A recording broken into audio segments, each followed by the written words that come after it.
Assalamualaikum warahmatullahi wabarakatuh. Berjumpa kembali dengan saya Rizky Mulyawan, calon guru penggerak angkatan 9 dari SMA Negeri 8 Pandeglang. Kali ini saya tidak sendirian, saya ditemani oleh salah seorang guru sejarah di SMA Negeri 8 Pandeglang, yaitu Ibu Epa. Apa kabarnya Bu Epa? Sehat Bapak, alhamdulillah. Baik Bu. Bu Epa, hari ini rencananya saya akan melakukan percakapan praobservasi ya. Nah, sebelum nanti akan dilakukan praktek pembelajaran yang nanti akan saya observasi, saya ingin mendengarkan beberapa hal terkait dengan rencana pembelajaran yang akan Ibu Epa lakukan nanti ketika proses supervisi yang akan saya lakukan. Nah, adapun tujuan supervisi nanti yaitu untuk mengetahui dan mengevaluasi jalannya proses pembelajaran yang akan Ibu lakukan. Nah, kenapa kita hari ini melakukan kegiatan pasca observasi, yaitu bertujuan supaya nanti ketika Ibu Epa melakukan praktek pembelajaran pada waktu supervisi, nanti Ibu Epa akan lebih bersiap ya, dengan materi pembelajaran yang akan dilakukan, sehingga nanti Bu Epa bisa melakukan pembelajaran dengan baik. Nah, ada beberapa pertanyaan yang ingin saya sampaikan kepada Bu Epa berkaitan dengan tujuannya Bu. Kira-kira tujuan Bu Epa dalam kegiatan pembelajaran nanti apa Bu? Insya Allah saya ingin menggunakan mengembangkan beberapa aspek terhadap pedagogi, terutama aspek pengetahuan dan juga aspek keterampilan. Baik, jadi ada aspek pengetahuan dan keterampilan nanti yang ingin Ibu capai ya di dalam proses pembelajaran nanti ketika nanti Ibu saya observasi ya. Nah, kemudian kira-kira untuk mencapai tadi aspek pengetahuan dan keterampilan tadi, strategi pembelajaran yang akan Ibu lakukan seperti apa? Strategi yang saya lakukan, insya Allah saya akan melakukan pembelajaran dengan model berintegrasi berdasarkan kesiapan anak-anak belajar di kelas, kemudian juga diintegrasikan dengan pembelajaran sosial dan emosional.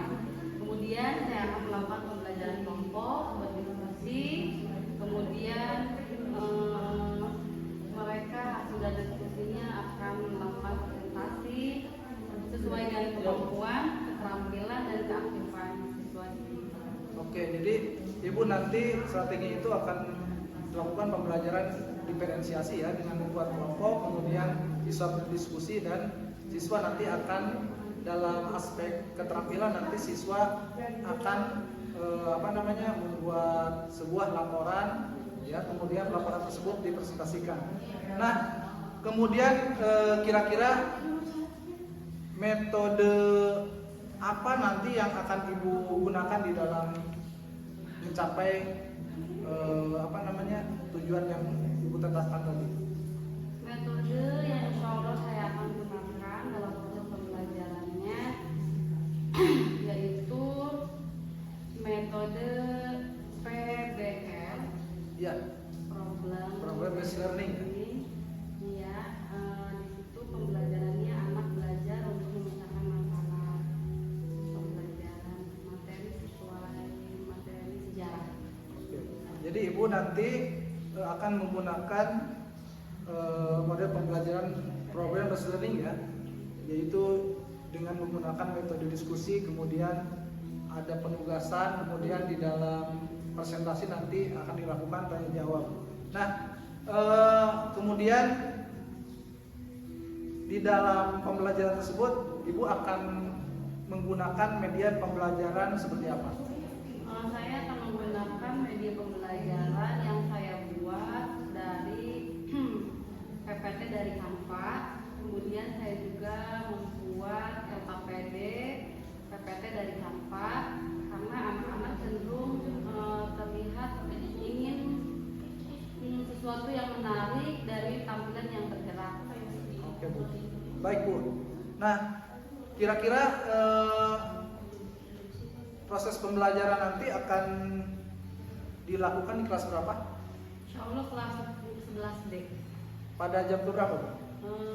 Jam terakhir, jam ke-8. Jam ke-8. Jadi pada hari Pada hari Rabu. Rabu ya. Jadi pada hari Rabu pada jam ke-8 ya. Oke Bu. Jadi nanti saya akan lakukan observasi ke kelas yang Ibu lakukan kegiatan belajar tadi ya. Kemudian setelah nanti saya lakukan observasi, saya juga akan melakukan percakapan kembali, yaitu mengenai pasca observasi ya Bu ya. Nanti tetapi pada pasca observasi itu percakapan tersebut saya akan didampingi oleh pengajar praktik saya ya Bu ya.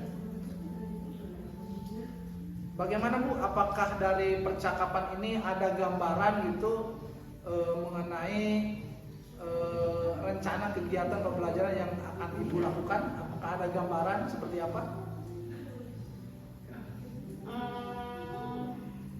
Insya Allah saya ada sedikit gambaran persiapan perencanaan untuk saya melakukan pembelajaran di kelas. Oke, baik Bu, terima kasih Bu. Nah, demikian percakapan kita hari ini Bu. Terima kasih atas kesediaannya untuk berbincang-bincang dalam rangka observasi yang nanti untuk mempersiapkan pembelajaran pada waktu observasi yang akan saya lakukan ya Bu ya. Oke, demikian percakapan kita hari ini. Sampai ketemu di kegiatan observasi kelas dan juga percakapan pasca observasi. Wassalamualaikum warahmatullahi wabarakatuh. Assalamualaikum. Oke, gimana kabarnya? Ini belajar terakhir ya. Semangat semuanya. Sebelum kita mulai belajar, coba dirapikan dulu pakaiannya. Lutfi, pakaiannya rapikan. Arya, coba cek di bawah ini ada sampah enggak? Coba cek. Sudah rapi? Sudah bersih? Oke, kok silakan dulu. Silakan dulu kembali. Sebelum mulai, silakan kita baca doa dulu ya. Silakan dipimpin.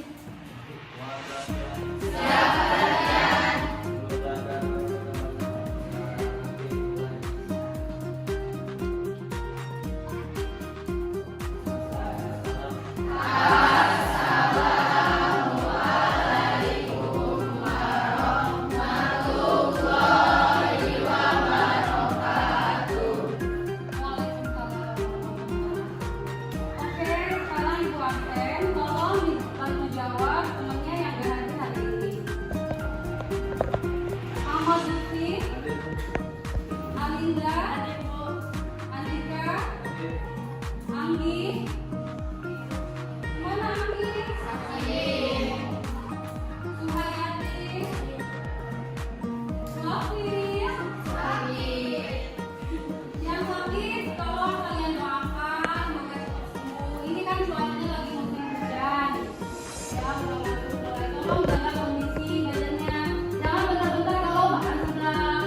Bentar-bentar kalau ada takut. Ya, semangat. Ini sudah masuk semester 2 ya Nak ya. Coba, Ibu pengen tahu kalian sekolah cita-citanya apa sih? Wanita karir, jalan kaki, pengusaha keren. Terus apa lagi?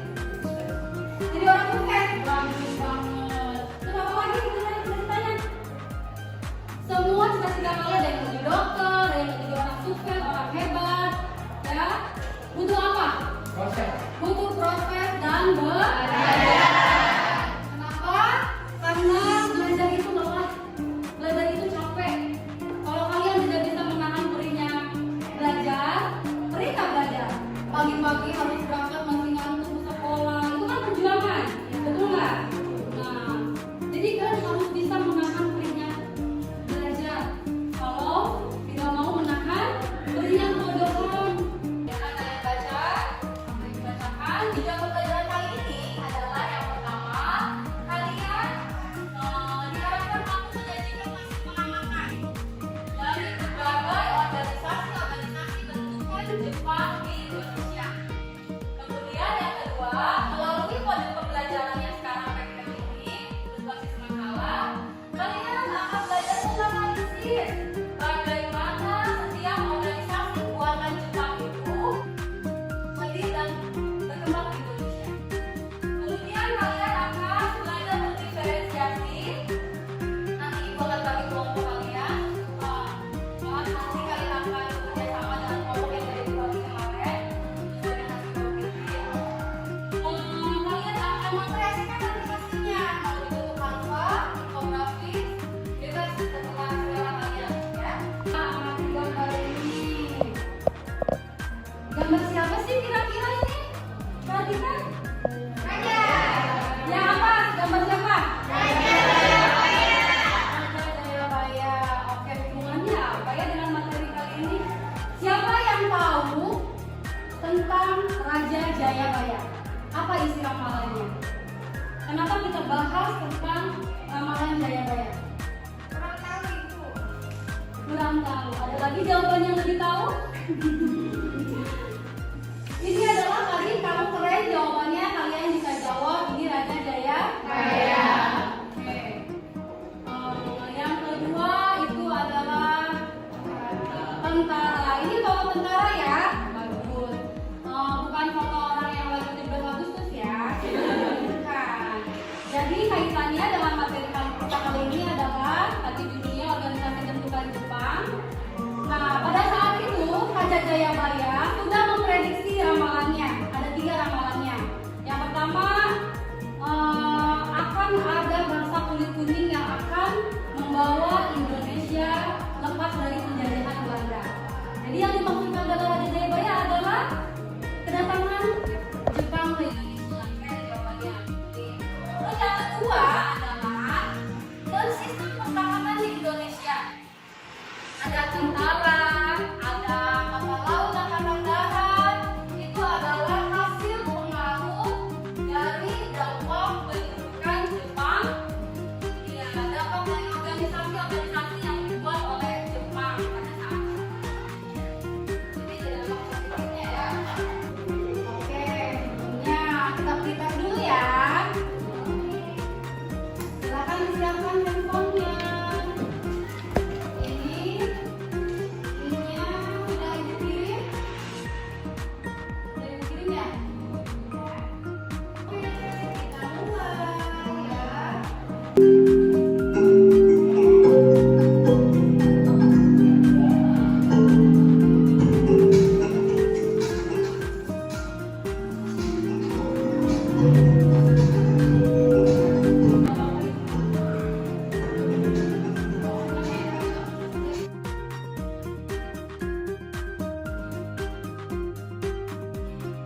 Kita kembali sini, kita akan belajar melihat kalian tonton video ini, sudah perhatikan semuanya, silakan diamati atau dicatat ya bagian yang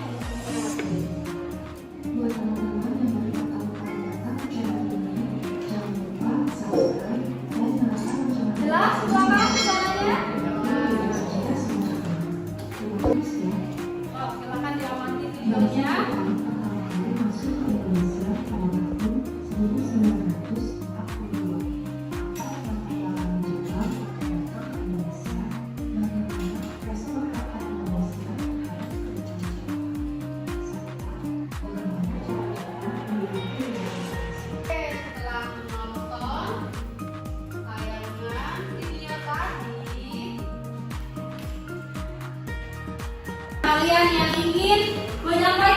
tanggapan dari video yang sudah kita tonton tadi. Silahkan, siapa yang mau angkat? Ya, boleh. Putri, silakan Putri. Saya Putri Renata. Ya. Izin menanggapi, setelah saya simak video tadi, ternyata Jepang melakukan propaganda dengan mengiming-imingi kebebasan dari penjajahan yang membuat rakyat Indonesia menyambut baik kedatangan Jepang. Oh iya, betul. Oke, bagus. Terima kasih tanggapannya. Selanjutnya ada lagi yang mau menanggapi? Ya, silakan ya. Saya Sangita izin menanggapi. Ya. Setelah saya tonton video tersebut, ternyata Jepang untuk menguasai Indonesia melakukan gerakan militer dengan menyerang dan menguasai terlebih dahulu daerah-daerah yang dianggap strategis. Oke, jawabannya keren. Kasih. Oke, ibu kasih satu orang lagi deh. Siapa yang mau menanggapi? Silakan, satu orang lagi. Menanggapi, setelah menyimak video, saya dapat mengetahui bahwa Jepang mengubah Indonesia menjadi negara bercara komputer.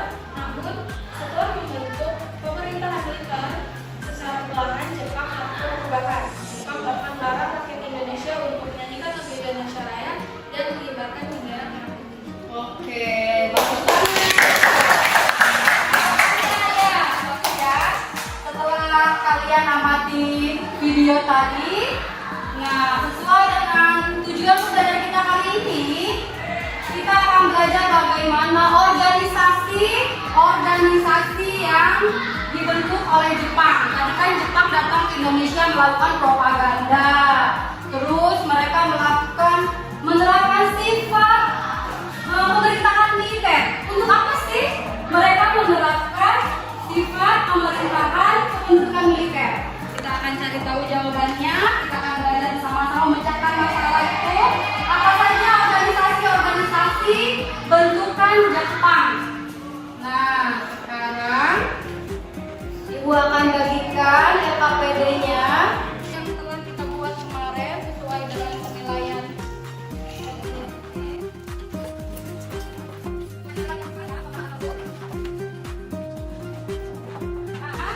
Kelompok 5 mana?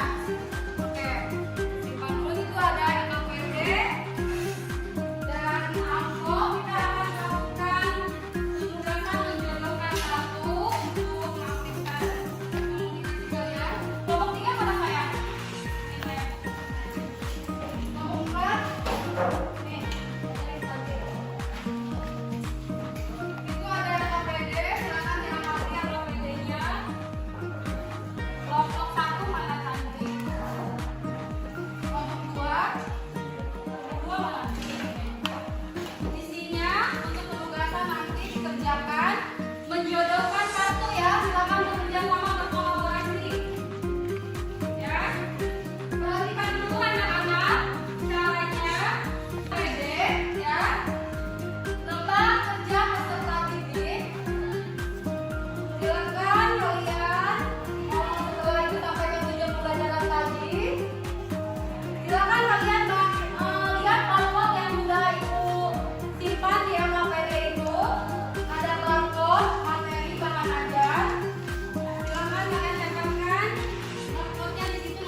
Ada kendala nggak? Nanti tinggal ditempelin nomor 1 pertanyaannya, jawabannya mau yang mana menurut kalian? Di sini ya. Sudah dibagi, yang menjadi moderator siapa?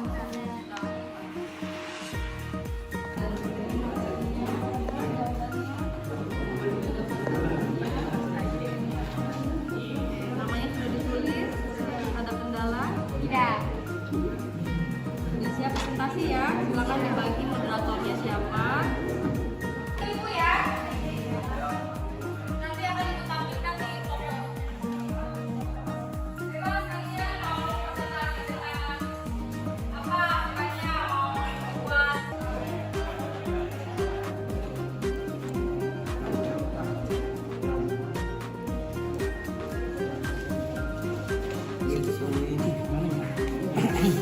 Terima kasih.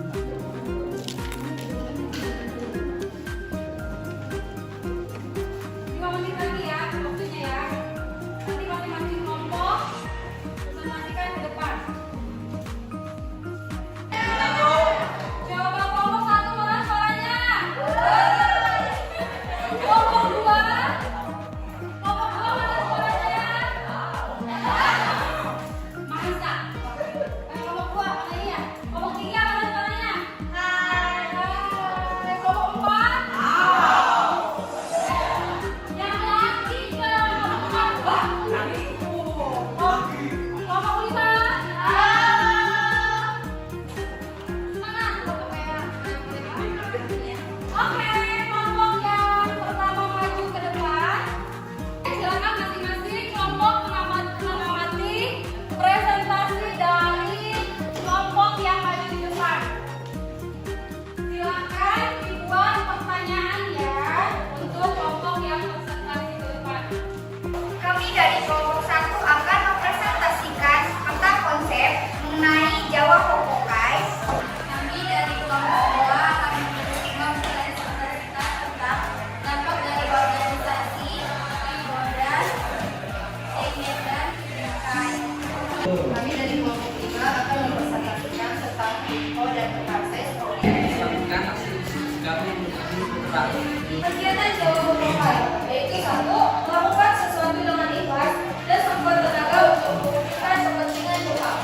Menangan peran depan melalui tenaganya yang dikuras habis-habisan. Ini adalah dewan atau badan pertimbangan putusan pada saat menunjukkan Jepang di wilayah Indonesia. Segala pendirian program pusat tenaga rakyat kita diberikan pada tanggal 1 Maret 1945 oleh Jepang atas dasar Jepang yang menganggap bahwa di ranah 3A yang ada sebelumnya tidak memberikan keuntungan sehingga program menjadi pengganti daerah tersebut.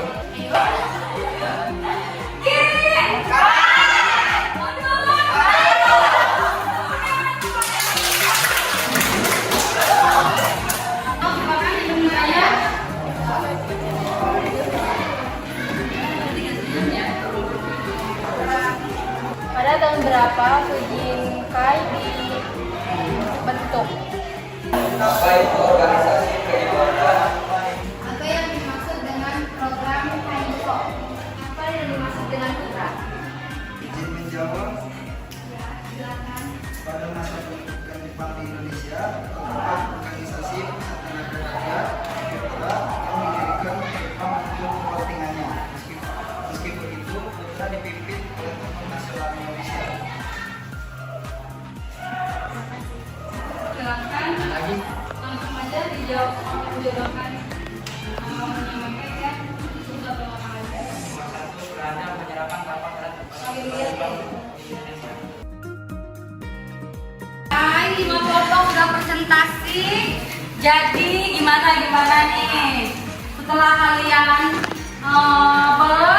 berkolaborasi dengan teman, mengendingkan masalah yang pertanyaan tadi, kemudian kalian mencocokkan kartu pertanyaannya, jawabannya nomor berapa. Coba ibu pengen tahu kesimpulannya dari materi ini. Siapa yang ingin menyampaikan kesimpulannya? Silakan. Ya. Saya Muhammad Wahyu Ya. Jepang saat menduduki Indonesia, Jepang pernah terlibat dalam perang dunia II melawan Sekutu. Oleh karena itu, Jepang membutuhkan tambahan pasukan untuk melawan Sekutu yang bisa sewaktu-waktu menyerbu wilayah Indonesia. Itulah mengapa Jepang membentuk organisasi militer dan semi-militer di Indonesia. Oke, terima kasih atas kesimpulannya. Kita tepuk tangan dulu. Jadi betul apa yang disampaikan kesimpulan oleh teman kalian bahwa sesuai dengan tujuan kita hari ini sudah disampaikan kan? Bahwa upaya Jepang melakukan membentuk organisasi-organisasi itu karena yang pertama Jepang sedang terlibat perang Asia Timur Raya. Makanya Jepang membutuhkan banyak pasokan bahan mentah. Kemudian mereka banyak merekrut pasukan-pasukan militer untuk dijadikan sebagai cadangan prajurit. Tapi ada hikmahnya tadi, pendidikan militer yang dibentuk oleh Jepang. Tadi ada yang dibacakan dari organisasi militer dan semi militer ya. Itu manfaatnya dirasakan sampai sekarang dengan adanya TNI, Angkatan Darat, Angkatan Laut itu dari pengaruh bentukan organisasi Jepang pada saat itu. Oke, sekarang kita kerjakan tes ya. Oke. Semangat. Silakan siapkan handphonenya.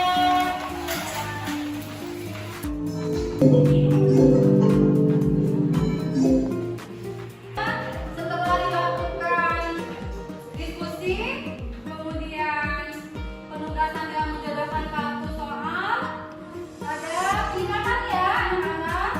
Menyenangkankah belajar dengan menggunakan kartu? Sebagai refleksi hari ini, pertanyaannya Ibu kirim lewat link aja ya jawabannya.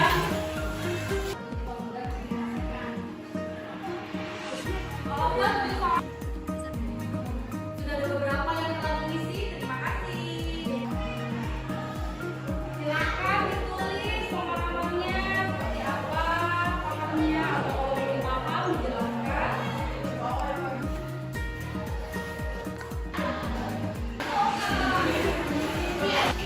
Terima kasih telah mengisi refleksi yang sudah Ibu kirimkan kepada kalian.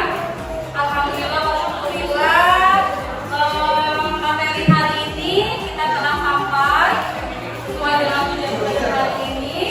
Untuk kedepannya, minggu depan kita akan membahas materi dampak organisasi atau pendudukan Jepang di Indonesia.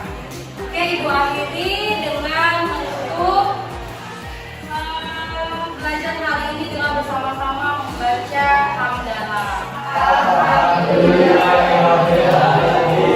Oke, setelah selesai pembelajaran silakan dirapikan kembali ya.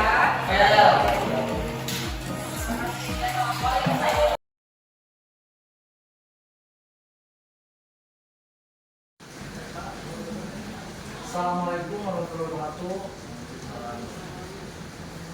Baiklah, pada hari ini saya ditemani kembali oleh Ibu Eva yang kemarin sudah melaksanakan percakapan mulai dari pra-observasi kemudian sampai dengan observasi. Nah, pada hari ini juga saya kedatangan tamu pengajar praktik saya, Pak Yustiandi. Terima kasih sudah datang Pak Yustiandi. Sama-sama Pak Rizky. Nah, Bu Eva, pada hari ini saya akan mengadakan semacam percakapan pra-observasi dari hasil observasi kemarin Bu Eva mengajar ya. Nah, yang pertama saya ingin menanyakan tentang perasaan Bu Eva nih. Bagaimana perasaan Bu Eva terkait dengan observasi kelas kemarin yang sudah berlangsung? Alhamdulillah, mungkin perlu pembiasaan ya Pak ya. Iya. Awalnya tegang, takutnya nggak sesuai dengan penerapan metode pembelajaran yang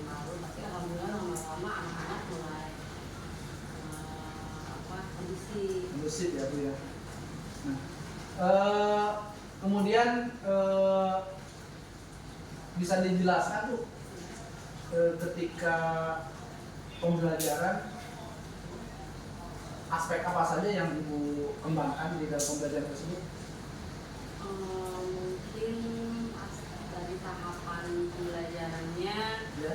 dari penilaian pengetahuan, kemudian keterampilan, Ya. metode pembelajarannya, itu. Kalau pengetahuan Ibu melakukan apa? Kalau pengetahuan itu kemarin anak-anak melakukan diskusi dan presentasi. Masih ya. Kita menilai dengan sikap asal. Kemudian kalau pengetahuan itu Keterampilan bukan? Keterampilan? ya keterampilan itu yang dari diskusi presentasi. Kalau untuk penilaian pengetahuan itu kita melakukan pretest di awal Ya. dan di akhirnya itu post test. Oke.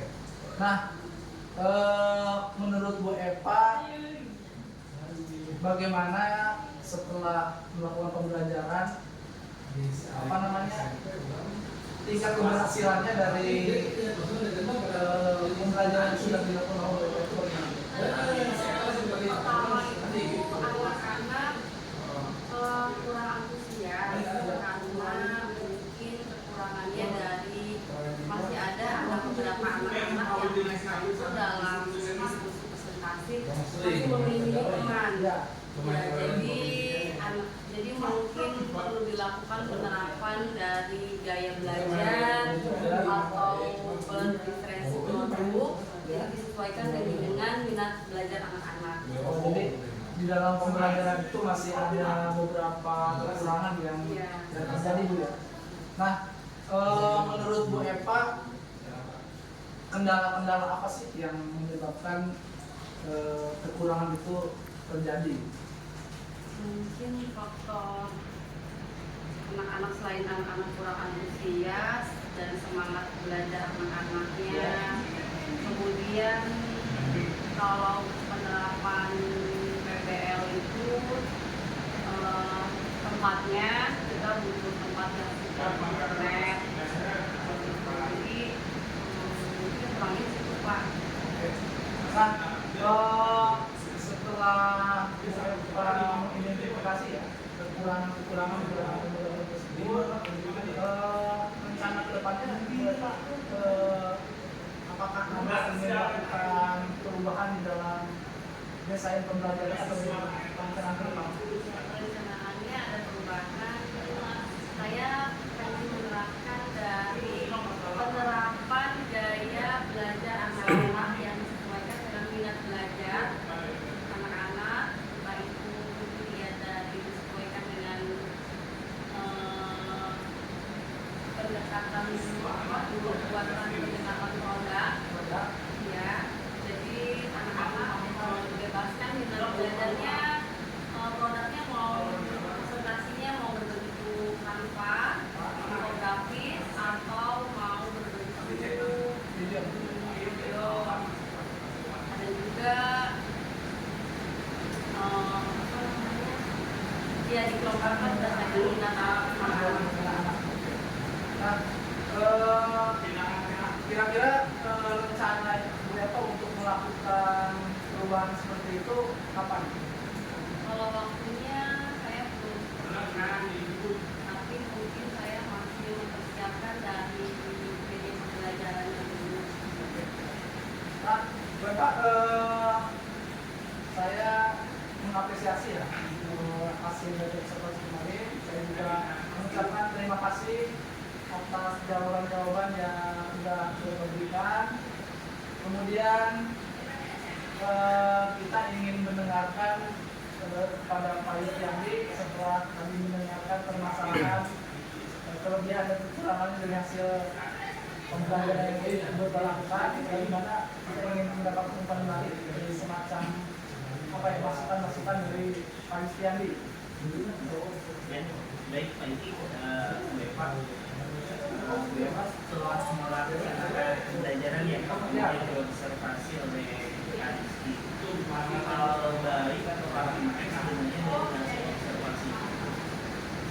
Bu Eva mengetahui kira-kira kelemahannya apa, kemudian kelebihannya apa, dan mengatasi kelemahan itu seperti apa nih Bu Eva harus melaksanakan. Itu yang paling penting. Jadi ketika kita bisa merefleksikan diri, kita tahu kelemahan, kemudian cara mengatasi kelemahan itu berarti dikatakan supervisi atau observasinya sudah dikatakan. Kemudian Bu Eva juga tadi dibimbing oleh Pak Iki menyatakan bahwa kapan tuh akan melaksanakan perbaikan itu. Nah, itu ya yang paling penting. Jadi terukur kapannya. Nah, ya sudah baik Bu Eva, Pak Iki ya sudah melaksanakan. Dan di sini yang ketiga. Baik, terima kasih atas umpan balik yang sudah Pak Islam sampaikan dan tanggapan terkait dengan kegiatan mulai dari observasi, kemudian observasi sampai dengan pada hari ini kita mengadakan percakapan pasca observasi. Baik, dengan berakhirnya dengan percakapan ini saya mengucapkan terima kasih kepada Pak Yustianti dan Assalamualaikum warahmatullahi wabarakatuh.